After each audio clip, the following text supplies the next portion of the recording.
Assalamualaikum warahmatullahi wabarakatuh. Bismillahirrahmanirrahim. Alhamdulillahilladzi hadana lihaza wa ma kunna linahtadiya lawla an hadanallah.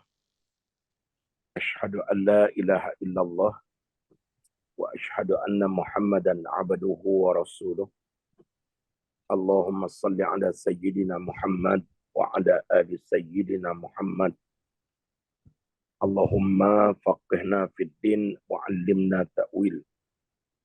Allahumma hdina siratal mustaqim siratal ladzina an'amta 'alaihim minan nabiyyin was-siddiqin wasyuhada'i was-salihin wa hasuna ulaika rafiqa ya arhamar rahimin.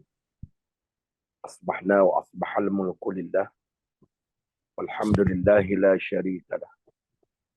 La ilaha illa huwa wa ilaihin nusyur.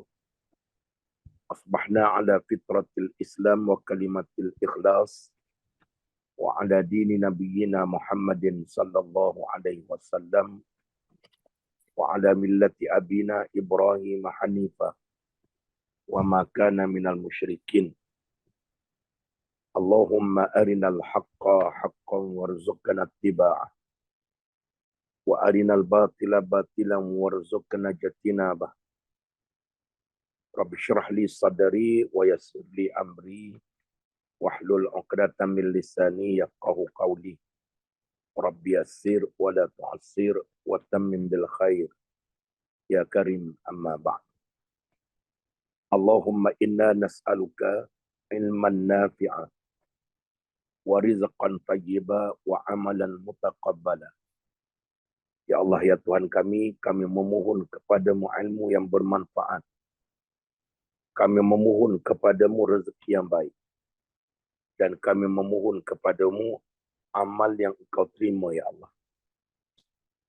Allahumma inna na'udzubika min ilmin la yanfa' wa min qalbin la yakhsha' wa min nafsin la tashba' wa min da'watin la yustajabu laha.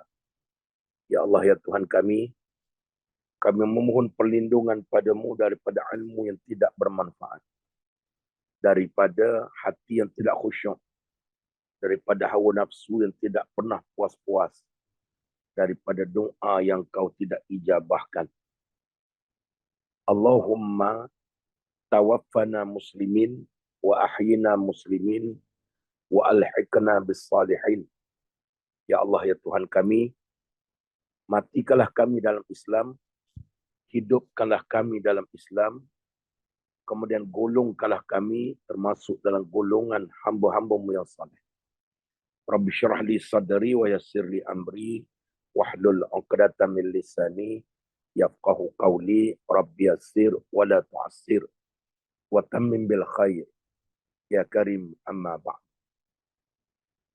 Alhamdulillah, yang dimuliakan Puan Nesh selaku moderator program, yang dimuliakan Dr. Haji Said Ayub Said Mustafa Al-Qudri, dan juga Puan Hajah Kartikawati binti Muhammad, founder kepada Yayasan SKV, seluruh warga kerja SKV, para Nexus, dan muslimin muslimat, hadirin hadirat yang kita panggil ahli-ahli usrah Miftahul Jannah.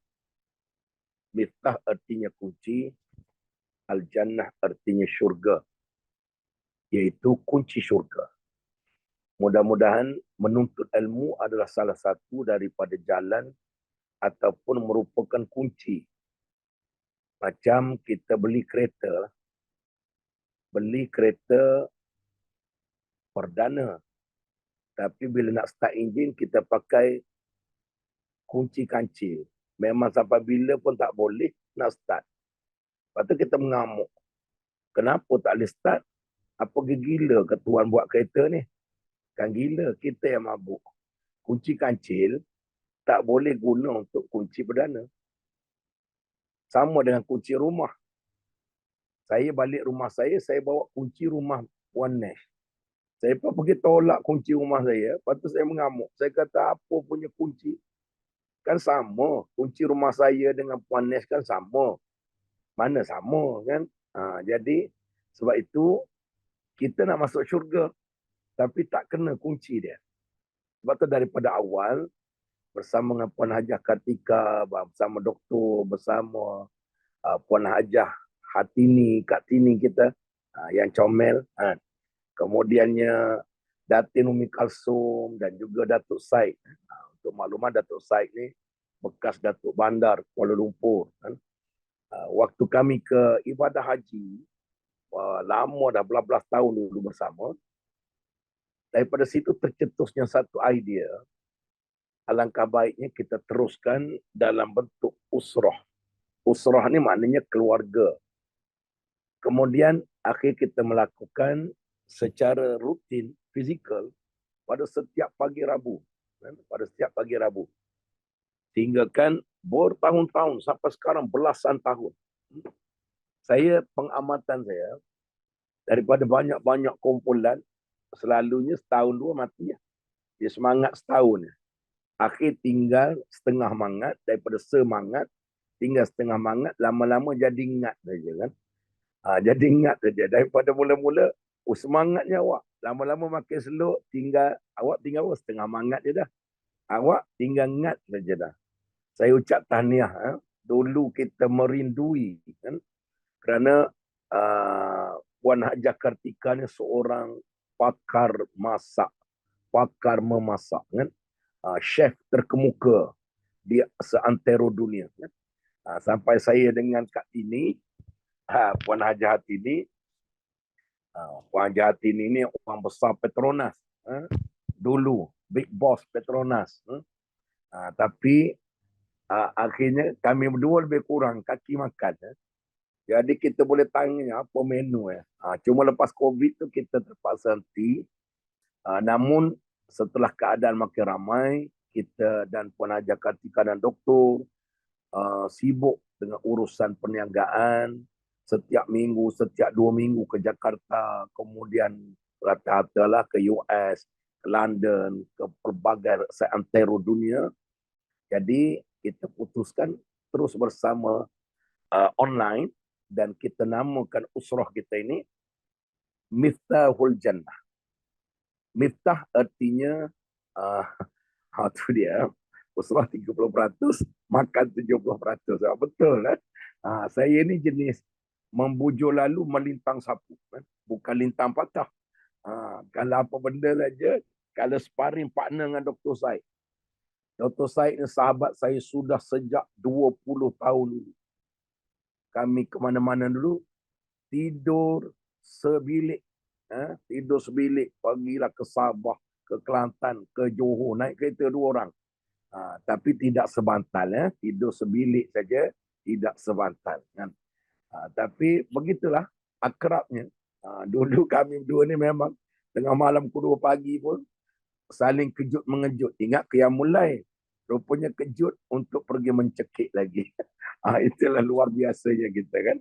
Baik, Miftahul Jannah dan saya alu-alukan kepada sahabat-sahabat yang baru join.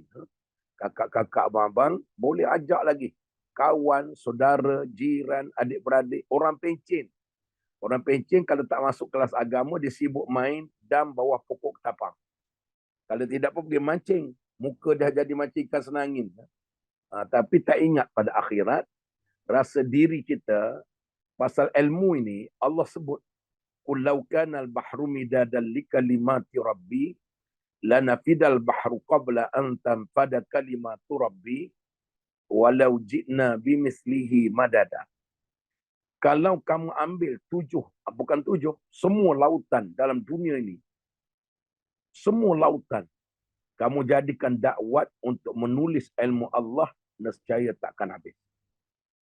Dan aku tambahkan lagi sebanyak itu lautan dalam dunia ini untuk kamu tulis ilmu Allah, nescaya tidak akan habis juga.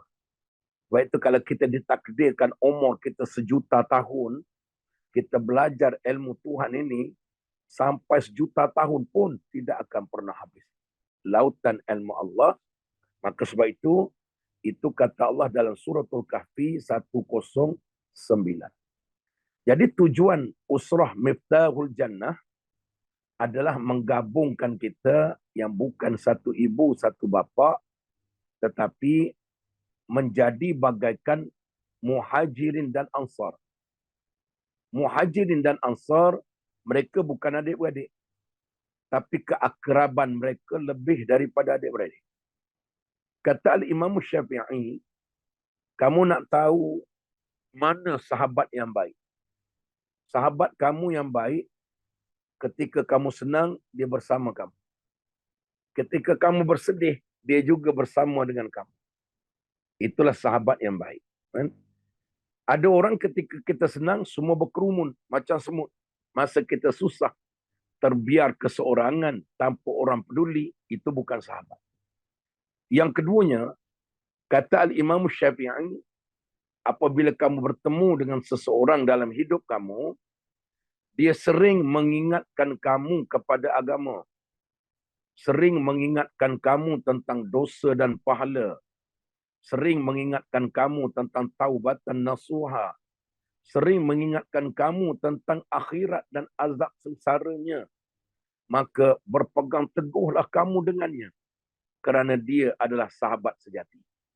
Kawan kita banyak selalu jumpa sembang pasal makan. Sembang pasal barang dunia. Sembang pasal kereta. Sembang pasal projek. Sembang pasal bisnes. Jarang kita jumpa kawan yang menyembang tentang kehidupan akhir. Walal akhiratu khairun wa abqa. Akhirat itu yang kekal abadi. Walal akhiratu khairun laka minal ula. Akhirat itu yang lebih utama. Tapi kita sibuk mencari dunia dan kawan-kawan yang hanya pasal dunia saja, jarang kita dengar nasihat-nasihat agama.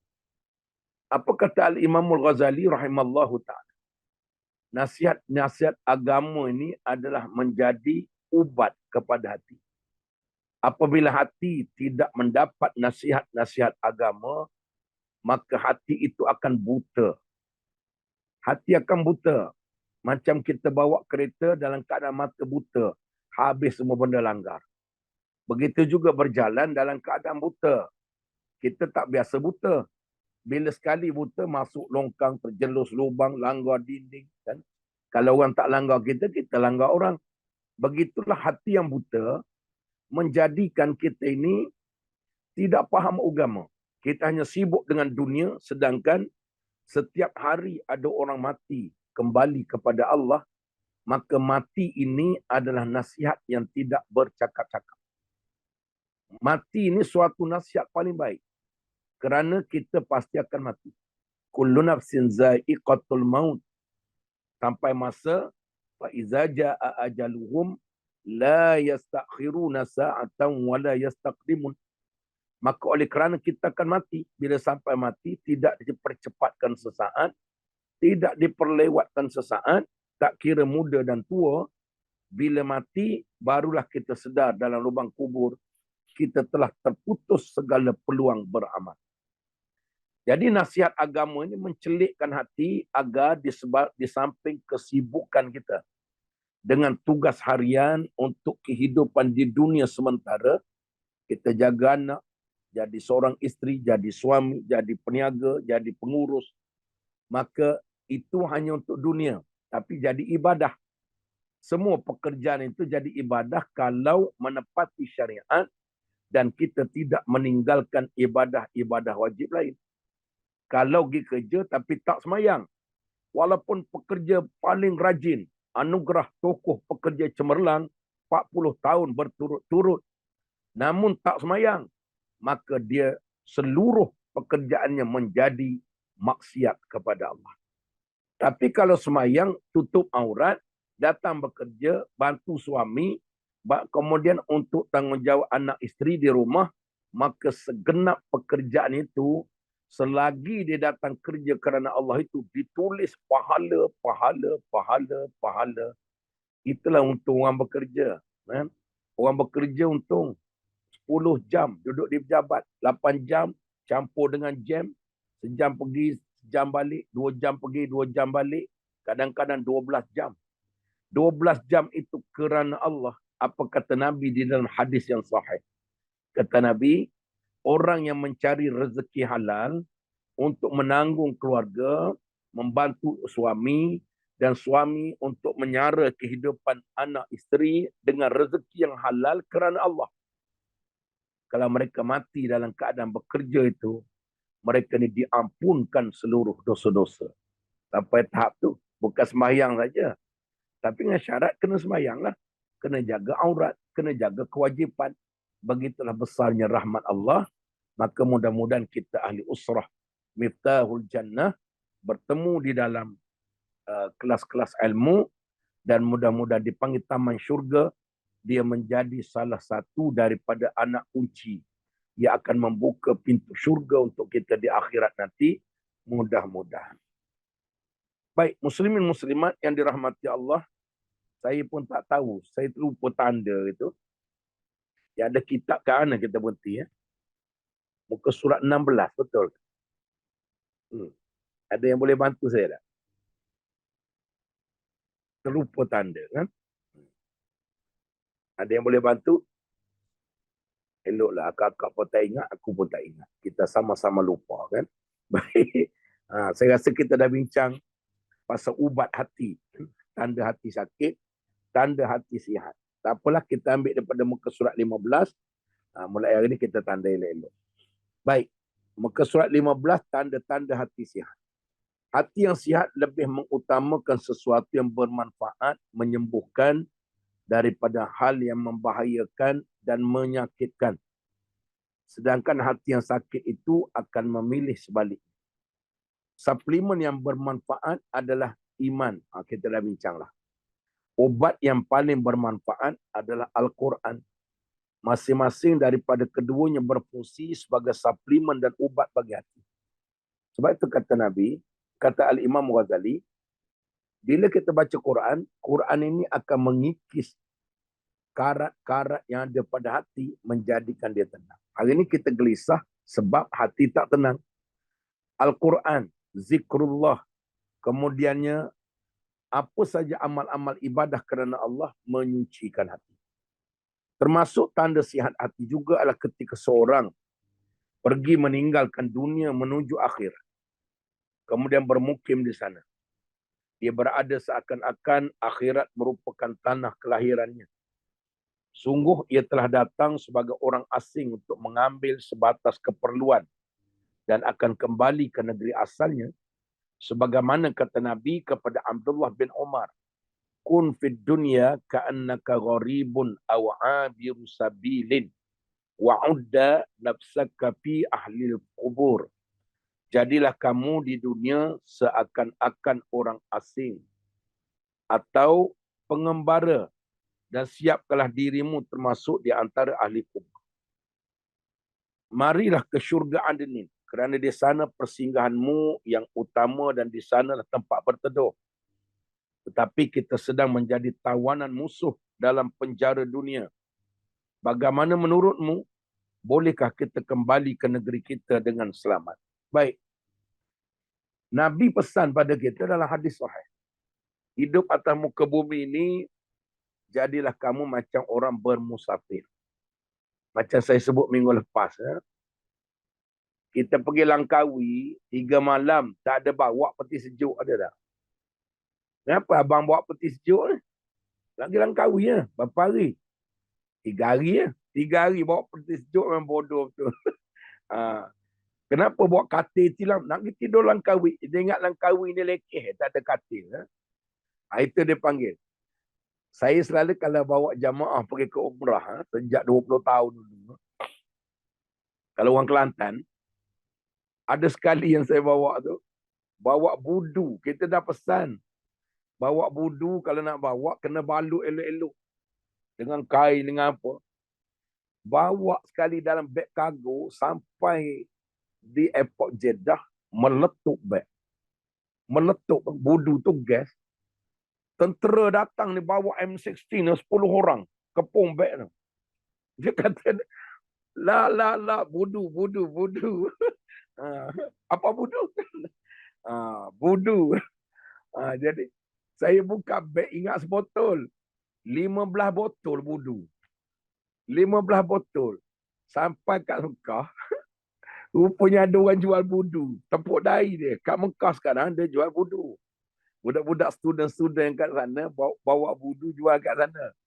Jadi orang tanya kenapa banyak sangat. Saya kalau tak makan budu, Ustaz Talim. Tak ada budu, tak ada makan nasi. Ha. Orang Pahang dia bawa sambal hitam belimbing. Kan? Sambal hitam belimbing. Ada pergi dengan saya bulan 1 dulu. Satu beg besar kargo ni semua sambal belimbing. Saya kata kenapa berat dengan beg akak ni. Sambal belimbing. Tapi rupanya dia nak sedekah pada jamaah-jamaah orang Mekah ni agar pakat rasa sambal belimbing dia. Baik, kalau kita bermusafir macam tu tak payah bawa banyak sebab nak balik. Begitu juga di dunia ini kata Nabi, boleh ada rumah, boleh ada kereta, boleh ada kemewahan, tapi ingat semua barang tu yang kamu kumpul akan kamu tinggalkan. Yaumala yanfa'u malun wala banun illa man atallah biqalbin salim. Pada hari yang tak ada guna harta anak pinak melainkan orang yang kembali kepada Allah dengan hati yang sejahtera. Waktu kita mati, anak isteri hantar ke kubur. Isteri tak boleh lah. Dalam hukum fiqh yang paling afdal isteri mati bermula ihdad. Jadi akak-akak jangan orang perempuan kata, ngapa tidak ada orang lelaki boleh pergi? Tak payah persoalan kan. Kerana pahalanya lebih besar dan mengampunkan dosa suami dalam kubur kan. Majoriti fatwa kata bila bermulanya mati telah bermulanya ihdad. Itu hukum kan. Ini baru ni dia telefon saya. Ustaz, akak duduk kat New Zealand lah. Pergi buat apa? Pergi melancong jalan-jalan, boring lah. Setelah suami meninggal. Suami akak meninggal lama dah ke? Baru 2 minggu, akak rasa sunyi, tidur peluk bantal je. Okey, anak-anak beli tiket, pergi New Zealand, perjalanan itu haram segenap langkah. Yang jadi masalah, suami lubang kubur. Isteri yang langgar ihdad, suami duduk dalam lubang kubur. Sedih, walaupun dosa isteri suami tak tanggung, tapi sedih. Kenapa kamu langgar perintah Allah? Langgar itu maksiat. Bukan minum arak, bukan makan babi, bukan makan rasuah, bukan bunuh orang, bukan berzina saja. Melanggar larangan ihdad adalah maksiat. Dan habis itu Ustaz, saya nak siram pokok bunga kat luar rumah tak boleh? Boleh. Kalau kubur, fatwa ulama, kalau kubur duduk sebelah rumah, harus pergi. Boleh ziarah tiap-tiap hari pun tak apa. Kalau kubur sebelah rumah. Kalau jauh, tak payah. Doa daripada rumah. Takkanlah zalim. Islam ni zalim. Kita nak pergi ziarah kubur suami pun tak boleh. Baik. Nabi pernah tanya sahabat, wanita yang minta nak pergi ke kubur waktu suami meninggal. Nabi kata, apakah kamu yang bertugas untuk menggali kubur? Tidak. Apakah kamu yang bertugas untuk bawa turun jenazah dalam lubang kubur? Tidak. Apakah kamu yang bertugas untuk menimbus kubur? Tidak. Kalau macam tu, itu bukan darurah duduk di rumah kerana ihdad telah bermula. Jangan panggil zalim. Dengan larangan ihdad itu, Allah ampun dosa suami dalam kubur. Saat ketakutan yang amat sangat. Habis itu nak pergi kerja boleh dah Ustaz. Suami meninggal seminggu lepas. Harus pergi kerja. Kerana kalau tak kerja, tak ada apa nak makan. Yang kedua, dia kewajipan. Maka pergi. Tapi kena jaga larangan ihdad. Jangan lepas kerja, balik pergi sogo. Kerja 8 jam, sogo 5 jam. Maka pergi sogo tu adalah haram wanita dalam ihdad. Bukan lama pun, 130 hari. 4 bulan plus 10, 130 hari. Jadi, habis tu nak kena berkurung. Tak apa. Bukan 13 tahun.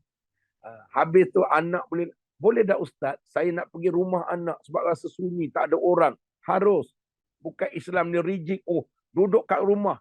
Bertemankan hantu botol kicap. Mati mak dia kan. Jadi harus pergi. pasar. Harus kalau tidak ada orang yang boleh bantu, pergilah. Asal jangan mengorak penjual sayur tu sudah. Lepas beli balik terus. Islam bukan rigid sampai tak boleh keluar. Jangan makan, jangan minum, duduk saja. Itu lagi mati lah. Mula-mula suami dia mati dengan dia mati sama kan.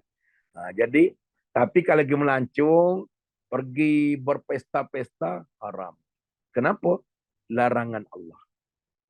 Wanita jangan marah. Hukum Islam ni tak adil. Kenapa orang perempuan kena pakai tudung? Orang lelaki elok, ustaz tu tak pakai tudung. Cuba bagi ustaz tu pakai tudung sama. Minggu depan Rabu aku pakai tudung. Memang comel gila kan.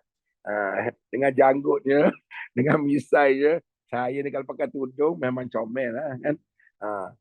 Jangan pertikai. Itu wanita. Diarah. Kenapa dalam wanita selalu dianaktirikan ustaz? Hukum Islam ni tidak adil. Mempertikaikan ketidakadilan hukum Allah itu bukan lagi berdosa. Bukan berdosa, akidah batil. Akidah batil. Kan? Pertikai, kenapa orang lelaki boleh kahwin banyak? Kami orang perempuan tak boleh ada suami 4 orang. Oi, pening kepala kalau perempuan boleh jadi suami 4 orang. Ustaz, kenapa sedih? Saya dimadukan. Aku kena madu. Tanya isteri mana malam ni? Malam ni giliran rumah sana. Sedih duduk tepi tonggas. Ya?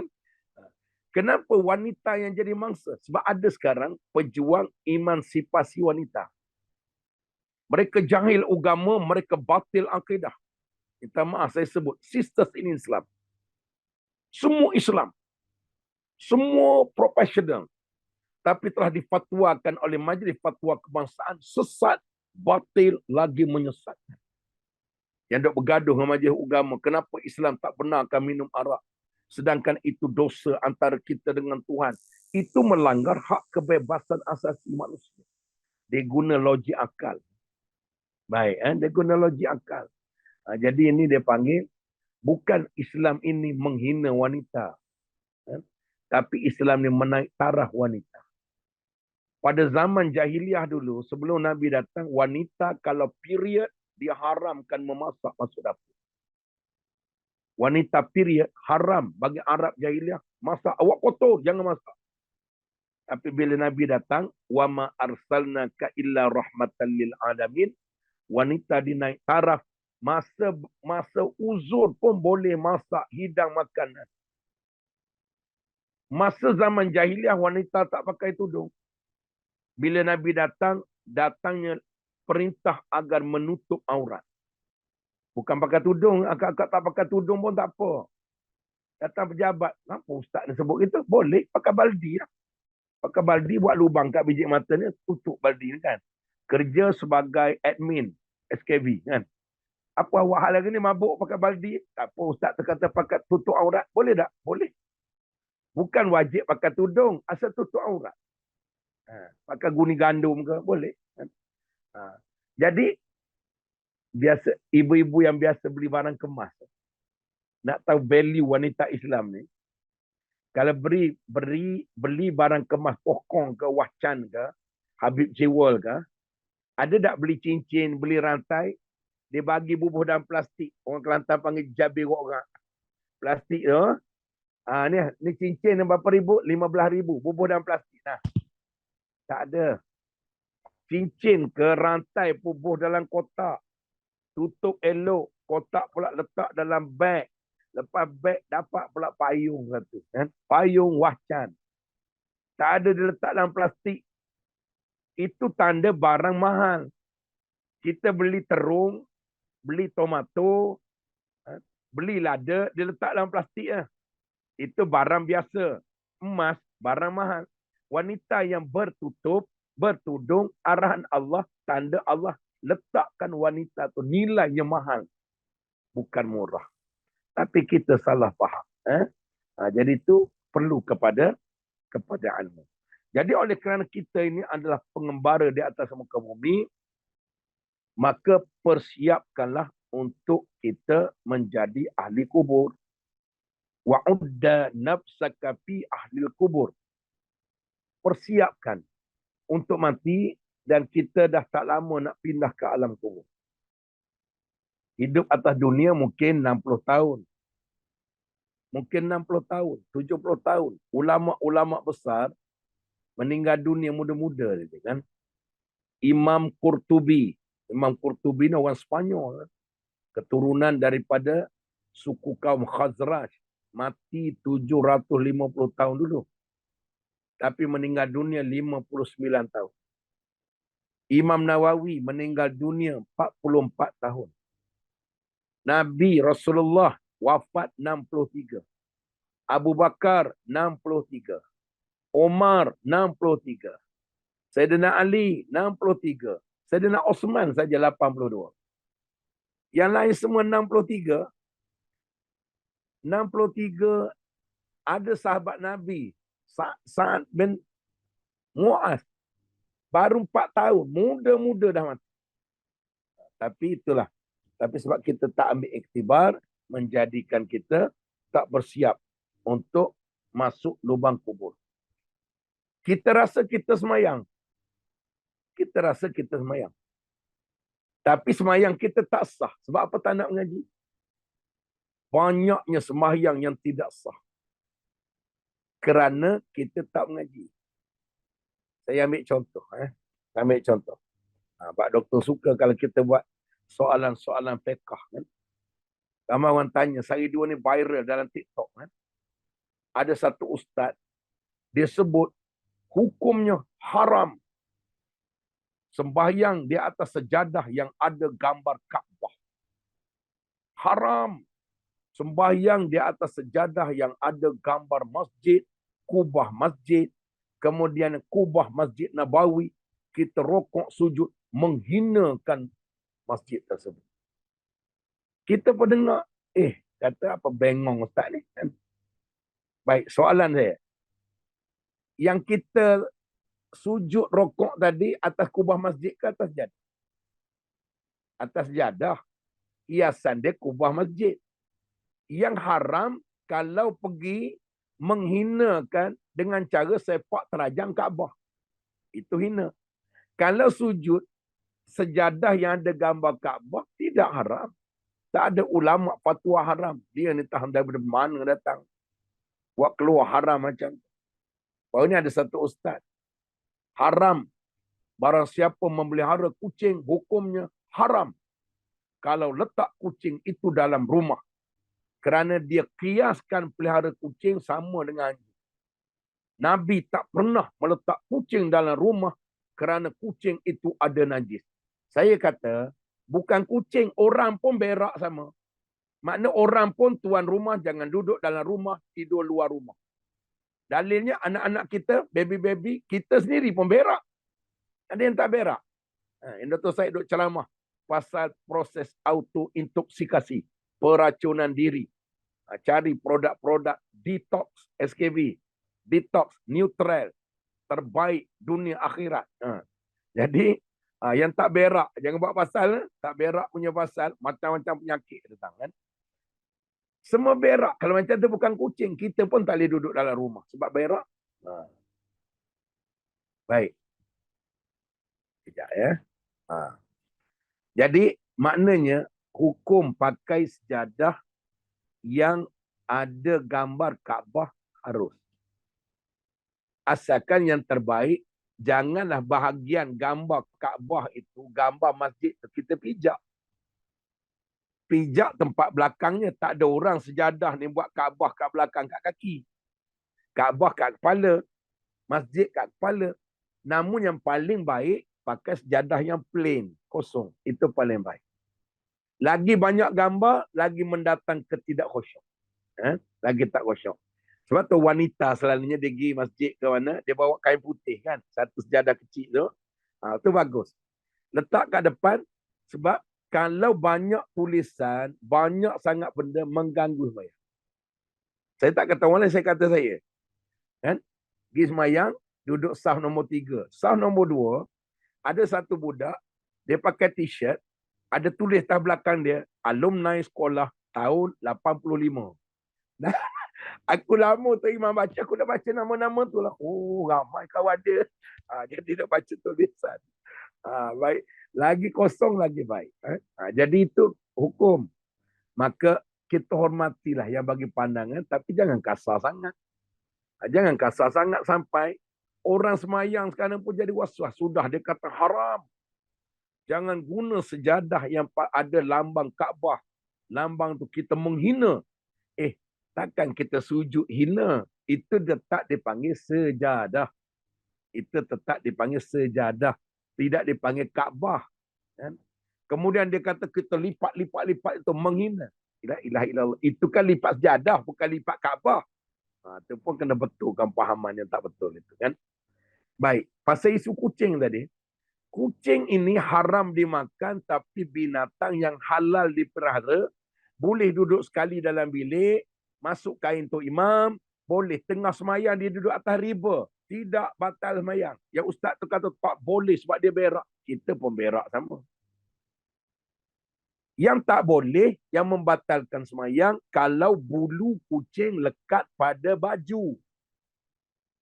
Kalau lekat pada baju tercabut 2-3 helai, bulu kucing duduk pada kucing tidak najis. Kalau bulu kucing tercabut, lekat pada baju, lekat pada telekung, pada melebihi kadar uruf dalam syarak, dalam fiqh. Segumpal. Kalau 3 helai, 4 helai, tidak batal semayang. Habis semayang, tengok-tengok pada telekung segumpal bulu kucing yang tercabut pada kucing lekat pada telekung, kena semayang semula. Air semayang tak batal. Semayang kita menanggung najis. Pelik kan hukumnya? Bulu pada kucing tidak najis. Boleh pegang, boleh peluk, boleh cium. Boleh tidur sekali. Kucing bawa tidur, letak dalam kain selimut. Tapi kalau dia tercabut bulu yang banyak segumpal, maka dalam semayang, kena semayang pula.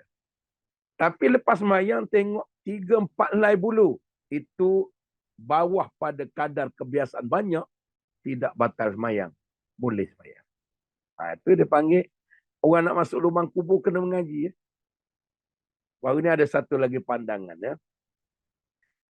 Orang muda pergi ke masjid, pakai baju yang ada gambar binatang. Ustaz tu kata, haram. Gila awak ni. Gambar binatang, tiger, besar kat atas belakang, kat depan lagi. Gambar singa. Kan? Gambar buaya. Haram. Baik. Apa hukum?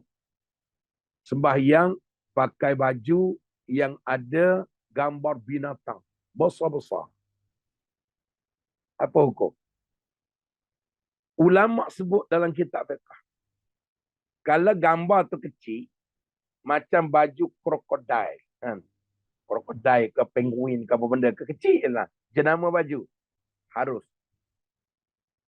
Tapi kalau baju tu gambar binatang besar, muka rimau besar, bawa mayang.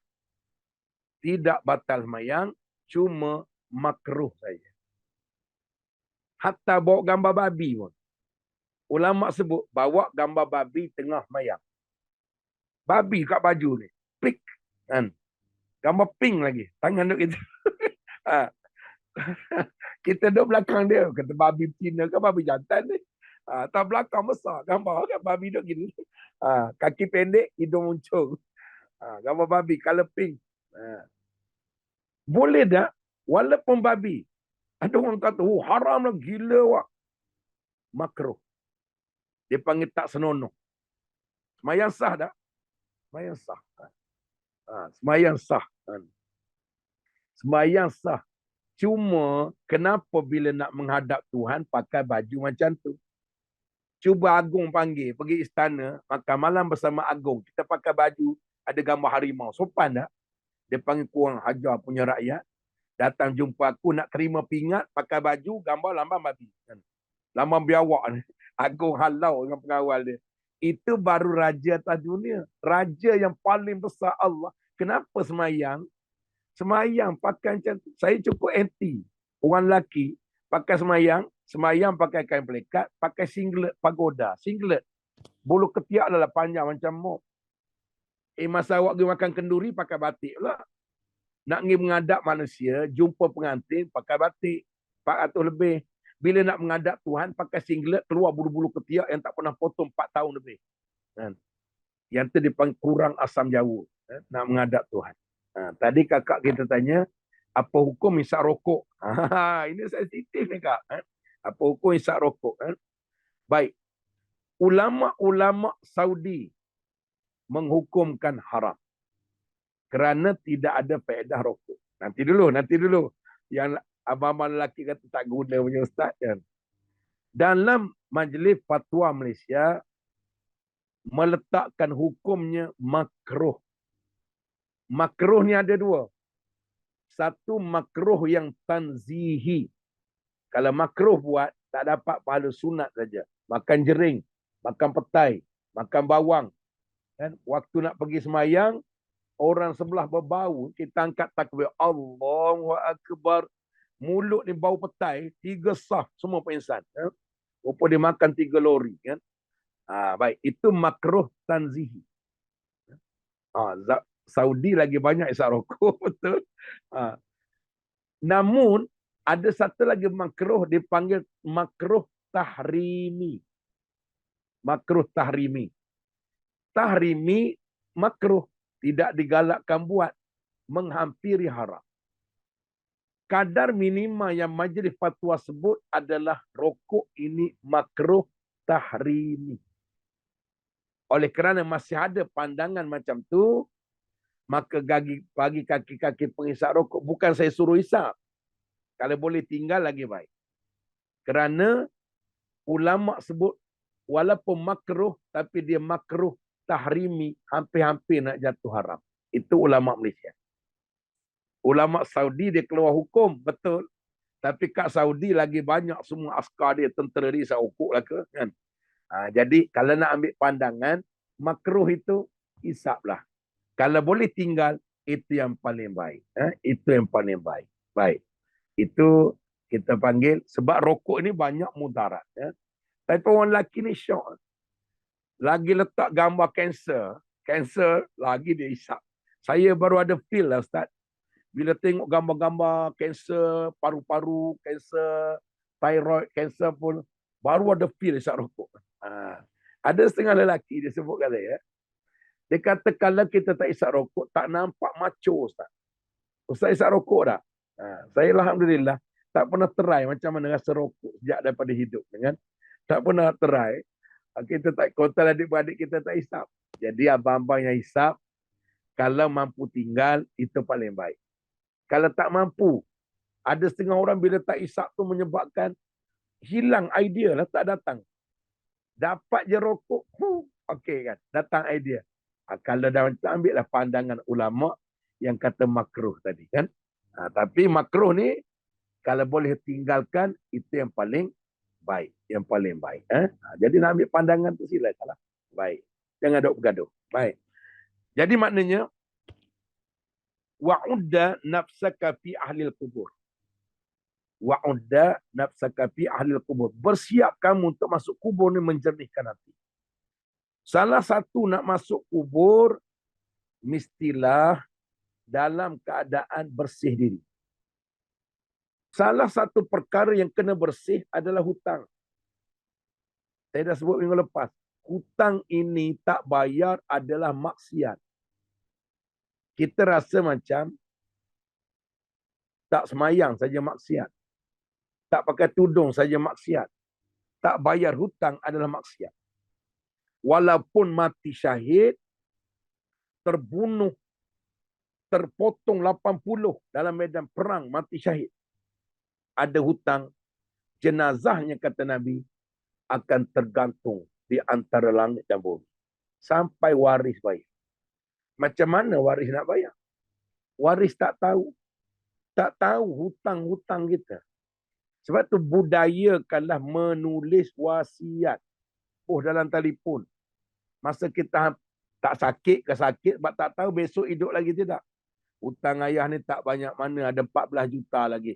Kalau ayah mati, tolong bayarkan. Anak-anak kata kalau macam tu, elok ayah mati lah. Sebab banyak sangat, 14 juta lagi kan.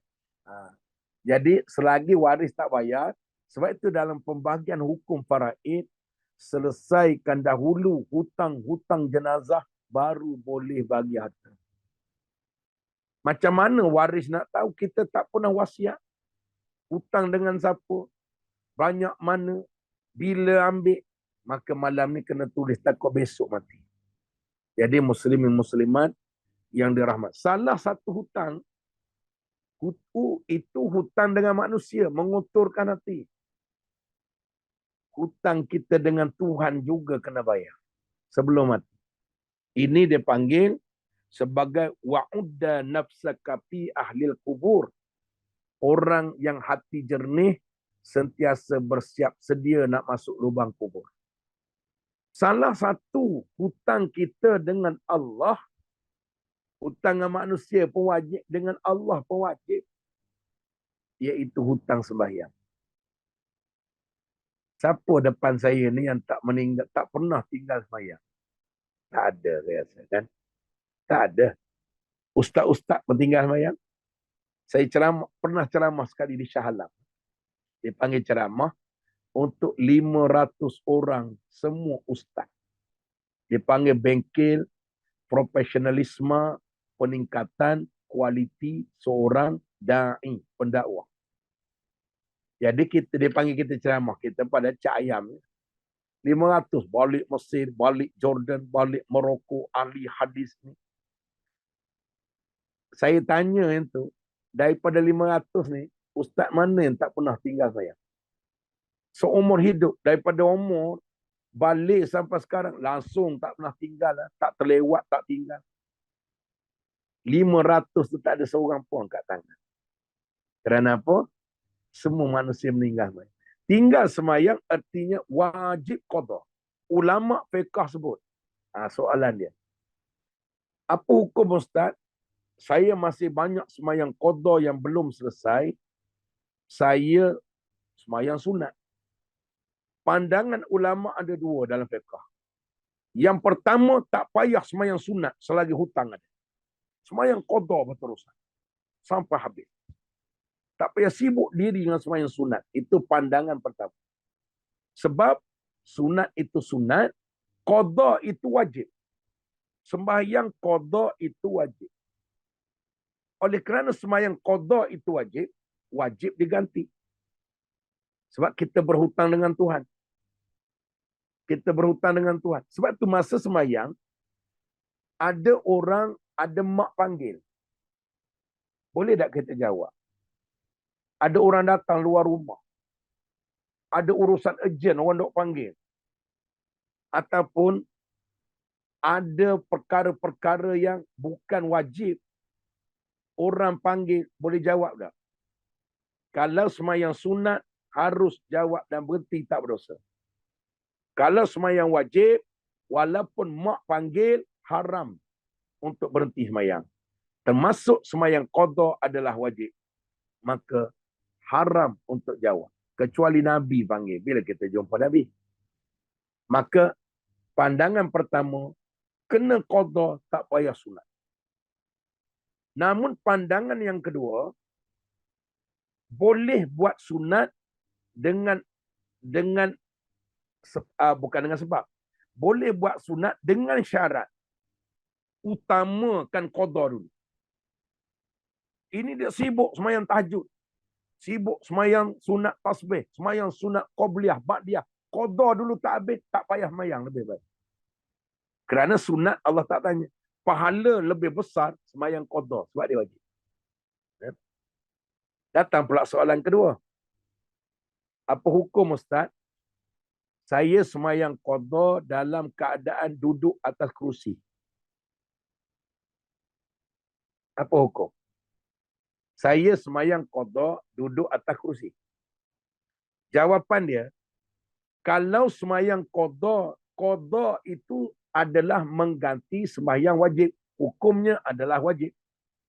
Oleh kerana sembahyang wajib itu wajib berdiri, qiyam.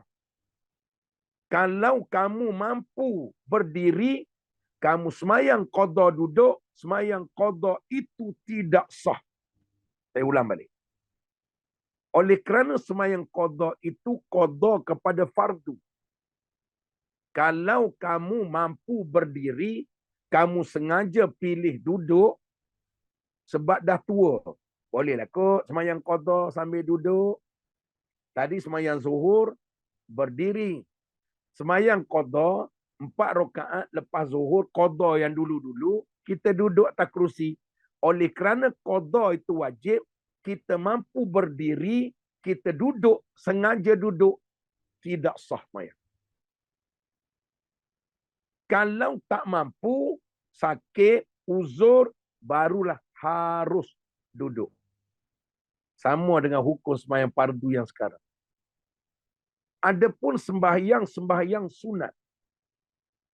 Sembahyang sunat, hukum dia boleh sembahyang sambil duduk. Duduk kerusi ke, duduk iftirash ke, macam tahiyat awal.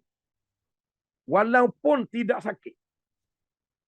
Contoh, Kak Nes tak sakit. Semayang zuhur tadi berdiri rokok sujud. Bila nak semayang, ba'diyah zuhur. Tak nak, padahal tak sakit. Tak ada keuzuran. Sengaja nak semayang duduk. Jawapannya sah. Dah pening dah. Pening dah.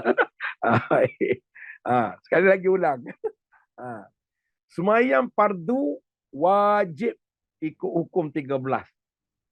Berdiri. Kalau kamu mampu berdiri, mampu rokok biasa, kamu sengaja pilih untuk semayang atas kerusi, tidak sah semayang. Hanya kita dengan Tuhan tahu. Nampak boleh jalan elok saja begini. Ada orang boleh berjalan, tapi dia tak boleh sujud. Dia nak turun tak boleh. Maka, dalam kaedah fiqh, tak boleh 13 buat 12. Tak boleh 12 buat 11. Tak boleh 11 buat 10. Sampai akhir buat 1 tak apa. Itu rukun. Tapi selagi boleh, tak boleh berjalan tapi tak boleh duduk. Tak boleh rokok, tak boleh sujud. Maka wajib berdiri, baca Fatihah, rokok macam biasa. Bila nak sujud, duduk atas kerusi sujud, sah bayang. Semayang sunat, tahajud, duha, qabliyah, ba'diyah, semayang sunat wudu, semayang sunat tahiyatul masjid, semayang sunat isyraq, apa-apa semayang sunat, walaupun tak sakit, walaupun tak ada uzur, muda, umur 25, boleh angkat lori balak lagi kuat. Tapi kalau dia semayang sunat duduk, sah dan diterima pada sisi syarak. Tapi afdalnya, sembahyang berdiri, qiyam. Tapi kalau duduk, apa ke dia ni? Orang masjid kata gila agaknya. Muda-muda semayang duduk. Kalau dia semayang sunat, sah. Kan? Kalau dia semayang sunat. Okay. I'm good, thank you. Right, thank you. Kita tutup mikrofon Ya? Okay. Kita tutup mikrofon. Solat sunat kalau solat duduk. Itu tadilah. Kalau solat sunat tua ke, muda ke, elok ke, tak ada sakit ke, boleh. Saya sendiri pun lagi masjid kadang-kadang sambil duduk. Habis semayang zuhur, tu imam baca doa dah. Duduk sambil tahiyat awal. Allahu Akbar. Yang memabuk ustaz ni, tak mabuk awak yang mabuk tak ngaji. Kan? Jadi itu artinya termasuk sembahyang qada, kalau selagi boleh berdiri, boleh rokok, boleh sujud, sebab dia sembahyang wajib, maka tak boleh sembahyang duduk. Tidak sah sembahyang qada. Sembahyang sunat tak apa. Tengah sembahyang qada, orang panggil. Tak boleh berhenti sembahyang. Berhentinya adalah haram. Tengah sembahyang sunat, orang panggil, harus untuk tamatkan sembahyang. Beza. Jadi itu qada. Datang satu soalan ni. Ustaz, saya tinggal sembahyang banyak. Saya tinggal sembahyang banyak. Tapi, kalau nak qada pun tak tahulah. Mungkin sampai mati agak. Kebetulan saya pergi Mekah. Ni cerita Mekah. Sampai di Mekah, Bahkan gandaan pahala sembahyang di Mekah kan 100,000 kali ganda. Saya pun sembahyang qada. Apakah boleh selesai qada saya, Ustaz? Saya sembahyang qada di Masjidil Haram. Apakah selesai sembahyang qada sebab kali 100,000? Saya jawab mudah. Kita kat Mekah. Kebetulan saya hutang dengan Kak Nesh RM100,000. Kebetulan saya pergi Mekah jumpa Puan Nesh ini dekat Hotel Sofwa. Kak Nesh, bila datang Mekah? Oh gini. Saya bang ajak pergi minum teh. Kat kedai Sofwa tu. Ginilah Kak Nesh. Saya ni kebetulan ingat lagi hutang dengan Kak Nesh dulu kan. Ni bumi Mekah. Ada hutang 100,000. Saya pun bagi RM1 pada Kak Nesh. Selesai hutangnya, 100,000. Selesai tak? Tak selesai. Begitu dengan sembahyang qada. Sembahyang qada, walaupun berapa banyak pergi Masjidil Haram, tetap dikira satu. Maka sebab tu qada lah. Cuma gandaan pahalanya besar. Tapi tidak menggugurkan apa yang kita qada sudah lama tertinggal. Kena qada macam biasa. Kalau tak habis Ustaz, sampai mati, Allah ini maha tahu. Qada lah. Sebab itu ulama sebut utamakan qada, bukan sunat. Yang pertama tadi pandangan, tak payah sembahyang sunat langsung. Itu betul. Ada dalam kitab. Selagi qada tak habis, qada. Tak payah sembahyang sunat. Ba'diyah, qabliyah, tahajud, tak payah. Bangun malam pun sembahyang qada. Waktu duha, sembahyang qada. Waktu zuhur, sembahyang qada. Lepas asar, boleh tak Ustaz nak qada lepas subuh? Nak qada lepas asar? Sedangkan itu waktu tahrim. Boleh ke tidak? Tak apalah kita mengaji. Jawapannya boleh. Semayang qada lepas semayang subuh, lepas semayang asar, paling baik ikut tertib. Lepas asar, qada asar. Lepas subuh, qada subuh. Dan dalilnya mana? Nabi pernah qada sembahyang sunat ba'diyah zuhur. Nabi ni bukan qada sembahyang fardu. Nabi ini qada sembahyang sunat. Nak cakap kuatnya komitmen Nabi. Nabi qada sembahyang sunat ba'diyah zuhur selepas sembahyang fardu asar. Kalau sembahyang qada sunat zuhur lepas sembahyang asar pun boleh, kata ulama fiqh, maka lepas asar sembahyang sunat lain haram. Sembahyang qada harus. Lepas subuh sembahyang sunat lain haram. Waktu tahrim. Sembahyang qada boleh. Selesai salah qada hari ni. Jadi kalau yang pergi Mekah, qada dia tak jadi 100,000. Selesai dah Ustaz hutang saya. Saya dulu ada 1,000 kali tertinggal. Tapi kat Mekah kan dah lebih dah pula. Hutang saya 1,000, saya bayar 100,000. Macam mana? Pas pergi Mekah saya qada dapat 100,000. Tak pas. Jadi antara dua benda, kalau nak ambil pandangan yang kedua, sembahyang sunat boleh buat. Bukan larangan putus. Tapi dengan syarat, wajib utamakan qada dahulu. Lepas tu Ustaz boleh tak? Saya sembahyang qada pun saya sembahyang. Saya nak sembahyang sunat qabliyah, ba'diyah, sembahyang tahajud, sembahyang silakan. Asalkan mesti utama qada. Saya sembahyang qada Ustaz tak habis. Nak mati dah. Sebab itu sembahyanglah qada atas kelalaian kita dulu, terus menerus minta ampun. Ya Allah, aku daripada umur 15 tu tak sembahyang sampai umur 40. 5 waktu kali dengan 365 hari kali dengan 40 tahun. Berapa puluh ribu waktu nak habis ya Allah. Aku dah umur kan 60, 70. Aku tak mampu dulu, aku jahil. Terus sembahyang qada sekadar ke mana kemampuan dan minta ampun kepada Allah. Allah Maha tahu niat kita memang nak qada, tapi tak habis minta ampun. Mudah-mudahan Allah ampun seluruh kelalaian kita ni. Okey, selesai hari ni. Itu juga nampak luar tajuk pasal hati lah tu. Baik. Banyak lagi lah pasal soalan semayang ni ada beratus-ratus. Kan? Beratus-ratus. Macam mana Ustaz kalau tengah semayang, anak kecil pergi duduk atas riba, batal tak semayang, pada pampers dia ada tai, ada najis pula kan. Macam mana nak buat? Akan datang kita bincang lagi kan. Boleh tak Ustaz, saya nak semayang qada tahajud. Pagi ni terkejut, bukan semayang tahajud, terkejut pukul 6.30. Biasa bangun pukul 5. Bangun 6.30, lepas subuh, saya qada tahajud 2 rakaat. Boleh atau tidak? Jawapannya boleh. Sebab Nabi pernah qada semayang sunat. Dapat pahala.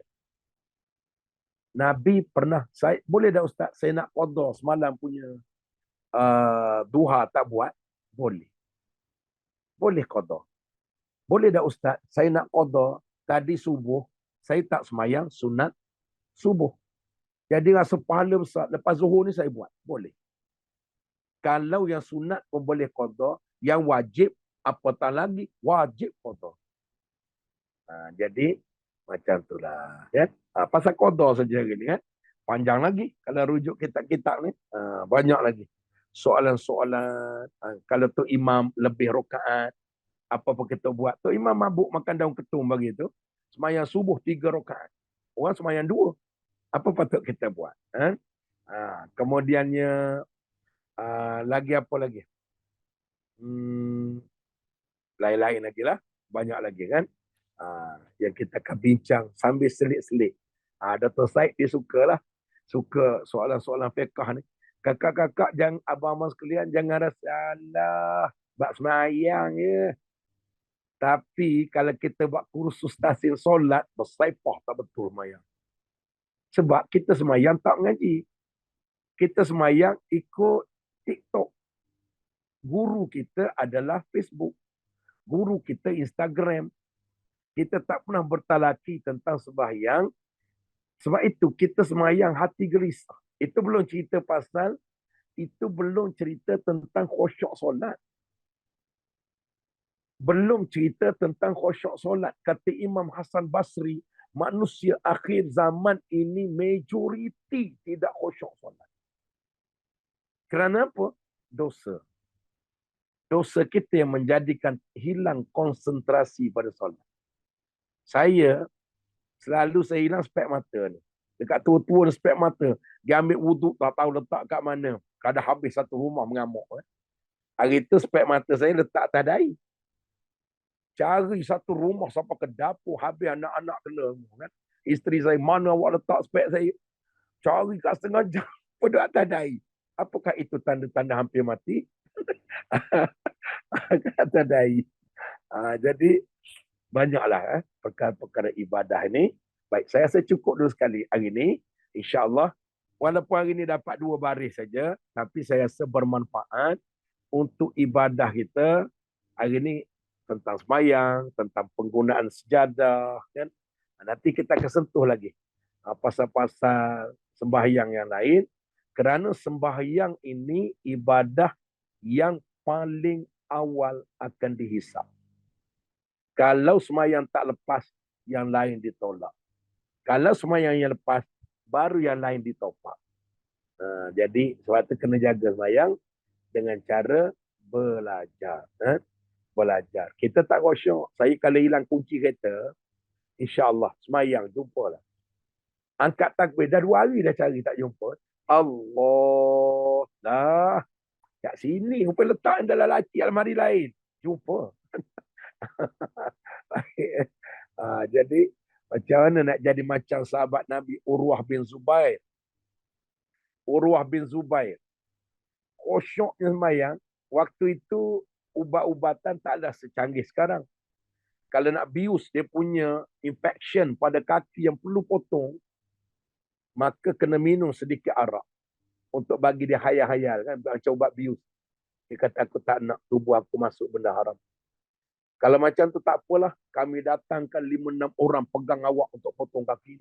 Kalau tidak lagi bahaya menjangkit. Dia kata tak apa. Nanti aku akan datangkan bantuan lain. Orang kata macam mana? Sekejap lagi aku semayang. Berwuduk, ambil semayang. Sudah elok semayang. Bila kamu nampak aku lalai dah dalam semayang itu, kamu potong kaki aku. Urwah Zubair.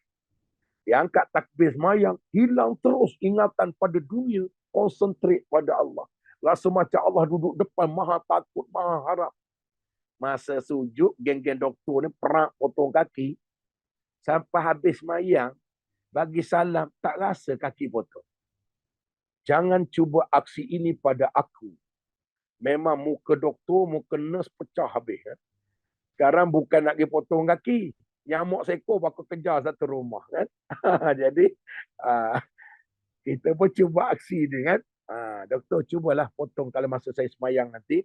InsyaAllah, doktor itu akan patah tulang rusuknya. Dia tak tahu kita adik-beradik Pendekar Mustar. Tengah sentuh kaki yang sakit tu. Urwah Zubair orang potong. Tak berasa. Ini bukan cerita dongeng. Cerita logik. Bagaimana nilai khusyuknya mereka pada Allah. Angkat takbir. Hilang ingatan lain. Kita masa angkat takbir lah. Syaitan datang bergerombolan. Hancur lebur. Pasal khusyuk solat saja, kita boleh buat 5 siri seminar khusyuk solat. Tahsin solat, boleh buat 15 siri tahsin solat. Sebab ibadah yang paling awal. Wallahu a'lam.